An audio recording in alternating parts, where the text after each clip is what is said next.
It's approximately 8 p.m. Kenyan time. This is Metropole Debrief. On the 27th of November 2019, the Building Bridges Initiative report was officially launched at the Bomas of Kenya.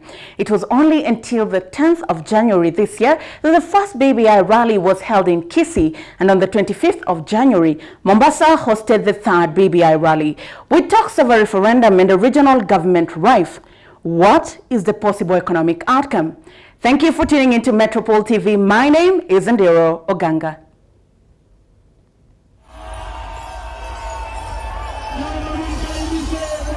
On the 25th of January, all roads led to one destination in Mombasa, Mama Ngina Drive.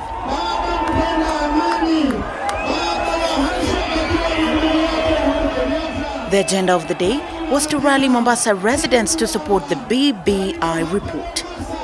True to its name, the BBI rally brought together leaders from both sides of the divide. Leader after leader took the podium to speak. The MC of the day, Mombasa County Governor Ali Joho, making sure that he got their opinion on whether there should be a referendum or not. Mheshimiwa Murkomen ile ya kusema ni referendum or no referendum. Wacha niseme. Mheshimiwa Joho ambaye ni 001 rafiki yangu. Referendum or no? Referendum. Niseme hiyo, asante sana Joho. They all spoke in one accord. There must be a referendum to pass the BBI report and implement its proposals. Yale tumependekeza watu wa pwani, ikiwa pamoja na kuwa na Prime Minister na Deputy Prime Minister, lazima Kenya iende referendum. However, a new ideology is slowly taking center stage at the BBI rallies. On top of the current national and county governments, governors are now proposing and unanimously supporting the idea of a regional government.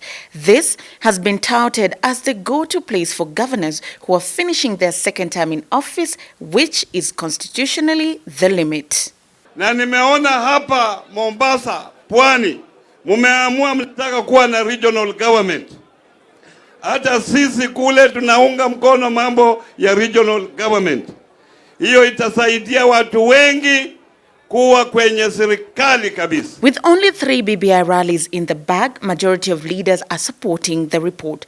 The only task is to rally Kenyans in order to have quorum in their favor when the referendum comes. Question is, will leaders be able to woo Kenyans to see the benefits that they see in the BBI report through the same lens as they do? Selector. From Metropole TV, I'm Ndiro Oganga.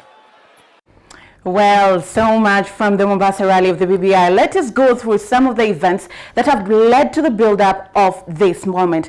Now, one, a referendum. At the very beginning of the report, the idea of a referendum was vehemently opposed, and it was looked at as costly, and there was fear that it would heighten political tension in the country. We all know that there are those who are aligned to different camps, and they were saying no referendum, it's not right to put the BBI process to a referendum. Instead of uniting Kenyans, it will end up dividing Kenyans. And some are proposing that we take it through parliament. However, the tunes seem to have changed during the Mombasa rally, as most leaders, even those who were opposed to the referendum before, are now showing full support of the referendum. The leaders say that Kenyans should have a say in the BBI report's fate, as opposed to the earlier proposed parliamentary system. Another thing that has come up very strongly is the issue of inclusivity. Now, from the BBI rallies so far, leaders have been touting the document as the ultimate unifier that the Kenyan country needs. Judging from the current political environment, which is dominated by a handful of tribes, which you can name using one hand, leaders in Mombasa expressed optimism that the BBI document will ensure equitable sharing of resources and power across all ethnicities in the country. So this just means that whichever tribe you come from, is it minority, is it majority, should the BBI report come to pass, then that does not matter. You'll have equitable share of national resources and equally national power. Another thing that came up that we've just had Governor Oparanya mention is regional governments. Now, the Constitution places a 2-term limit on gubernatorial positions. By 2022, we would have done 2 cycles of governors and gubernatorial leadership. Now, for those that would have done their 2 terms, like Governor Oparanya, Governor Kivutha Kibwana, Governor Alfred Muto, it is either retirement or a shot at presidency. However, governors are pushing for regional governments that might selfishly allow them to transition to regional roles after 2022. But when all is said and done, the question is, at what cost?